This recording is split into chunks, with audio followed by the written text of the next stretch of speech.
Friends நான் stitch பண்ணி வேர் பண்ணியிருக்க மாதிரியான கத்தானில் பாத்திக் பிரிண்டட் சல்வார் மெட்டீரியல் 1120 பட்ஜெட்டில் நான் இன்றைக்கி உங்களுக்கு கலர்ஸ் எடுத்துகிட்டு வந்திருக்கேன். இந்த எல்லா கலருமே மோனோடோனில் வேணும்னு நானே ப்ரோக்ராம் கொடுத்து உங்களுக்காக அரேஞ்ச் பண்ணி வாங்கிட்டு வந்திருக்கேன்.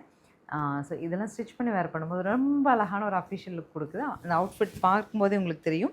நம்ம ஸ்டிச் பண்ணி வேர் பண்ணுறது பொறுத்து இருக்குது, சரிங்களா? நல்ல கன்வீனியன்ஸும் கிடைக்கும். நான் கலர்ஸ் அப்டேட் பண்ணுற பாருங்கள். பிடிச்சதை ஸ்க்ரீன்ஷாட் பண்ணி புக் பண்ணிடுங்க.